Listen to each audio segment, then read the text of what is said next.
안녕하세요. 노적기입니다.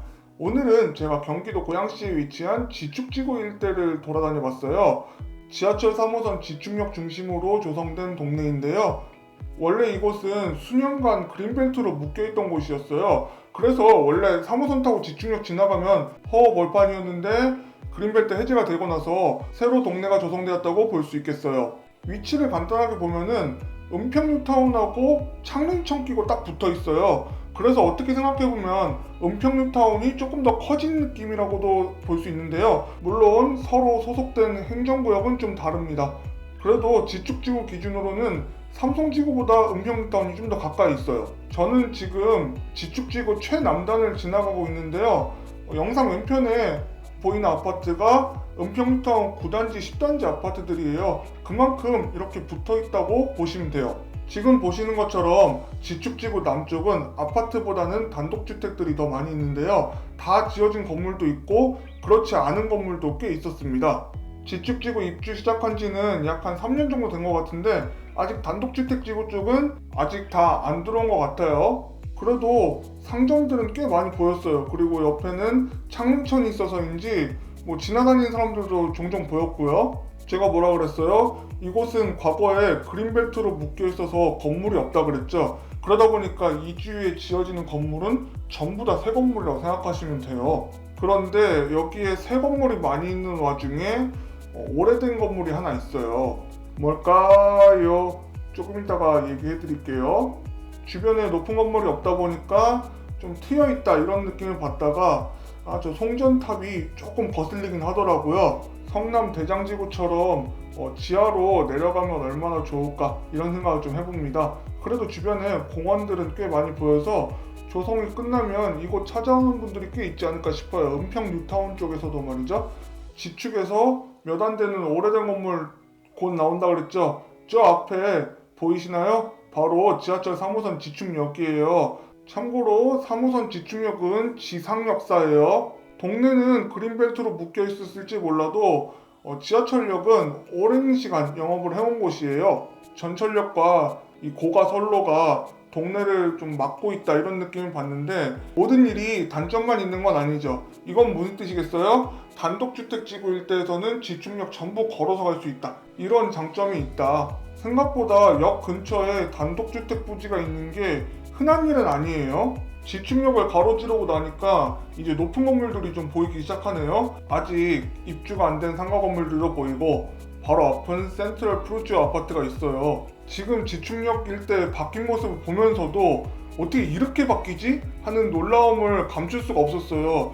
지축역은 지상에 있기 때문에 지하철 타고 그냥 가다 보면은 주변을 다 볼 수가 있어요. 제가 어렸을 때 약 한 15년 전에 이 역을 누가 이용할까 궁금해서 내렸다가 뒤에 차를 탄 기억도 나거든요. 지금은 고층 아파트에 좀 전에 보신 분들도 있을 것 같은데 별다방 들어온다는 현수막도 봤어요. 조물주 위에 건물주, 건물주 위에 별다방 이런 얘기 많이 들으셨죠? 이런 것처럼 지축지구는 최근 몇 년 사이에 동네 모습이 확 바뀌었는데 그렇지 않은 시설이 있어요. 지축역하고 그리고 지금 왼쪽으로 보이는 지축 차량기지예요. 개인적인 제 의견을 말씀드리면은 선거가 얼마 안 남아서 어떤 후보자들 중에는 공약사항으로 지축역을 지하화하고 지축 차량기지의 이전을 추진한다 이런 분들이 있을 것 같아요. 거의 현실성 제로에 가깝다고 보시면 되고요. 수십 년 후에나 가능하지 않을까 싶어요. 4호선 창동기지가 진접으로 옮겨지고 나서나 좀 추진이 되지 않을까 싶고요. 참고로 지난 3월달에 4호선이 진접까지 연장은 되었지만 아직 차량기지 이전은 안 했어요. 좀 몇 년 후에 이루어진다 하거든요. 그럼 여기서 알 수 있는 건 무엇이겠어요?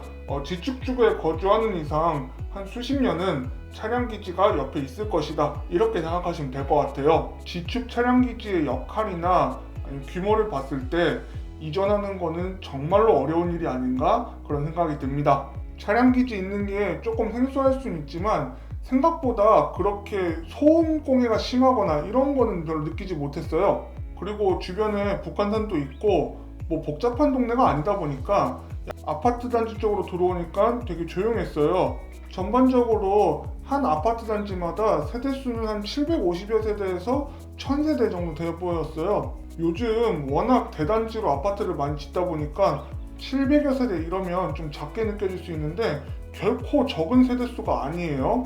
그리고 지축지구는 학교의 위치가 상당히 매력적이었는데요. 초등학교, 중학교가 아파트가 많은 곳 중심부에 나란히 위치해 있었어요. 그래서 지축지구 아파트에 거주한다면 초등학교, 중학교 모두 다 걸어서 등교를 할 수 있지 않을까 싶고요. 지각해서 부모님이 차 태워주는 것보다도 그냥 전력 질주해서 가는 게 훨씬 빠르게 느껴질 정도로 아파트들과 학교의 거리는 상당히 가깝게 느껴졌습니다. 그리고 초등학교는 하나 더 짓는다 그러고, 그리고 고등학교는 조금 더 상의 후에 결정하기로 한 것 같아요. 학교가 중심부에 있다 보니까 아이들이 등하교하기는 좋은데 이제 어른들한테는 좀 단점이 있죠. 이 아파트 앞 이면 도로가 거의 전부 어린이 보호구역이에요. 그리고 차로 지나간다고 하면은 안전사고도 신경 많이 쓰셔야 될 것 같거든요. 차를 운전할 때는 각별한 주의가 필요해 보였어요. 그리고 아직 입주하지 않은 아파트들도 많이 보이지만 도로 공사를 하는 곳도 제법 보였어요. 그린벨트로 묶여있던 곳이다 보니까 도로도 이제 구조도 바꾸고 그리고 좀 더 넓히고 해서 차 다니기 편안하게 하려는 것 같은데요. 그래서인지 도로가 앞으로 더 기대가 됩니다. 지금 지나고 있는 도로도 아주 오래부터 존재하던 371번 지방도인데 아주 몰라보게 달라졌네요. 지축지구의 북쪽에 해당하는 중흥 S클래스와 위스테이 지축 아파트를 지나면은 원래 지축 일대의 옛날 모습이 그대로 남아 있어요. 예전에 이곳이 그린벨트로 묶여 있을 때에는 이 주변으로 맛집들 많이 찾아다녔던 것 같아요. 지금도 그런 곳들이 남아 있는지 궁금하긴 하네요. 물론 위치는 다른 곳으로 옮겨갔겠죠? 지축지구에서 더 북쪽으로 가면은 어른들한테는 익숙한 곳이 있죠. 바로 장흥유원지가 나옵니다. 장흥유원지에서의 추억이 딱히 없는 거 보면은 저는 아직 젊은 것 같습니다. 지축지구에 아직 못 보여드린 곳은 영상이 너무 길어질 것 같아서 다음 영상에서 보여드릴게요. 구독, 좋아요, 알림 설정은 항상 저의 큰 힘이 되고요. 2부 영상에서 뵐게요. 조금만 기다려주세요.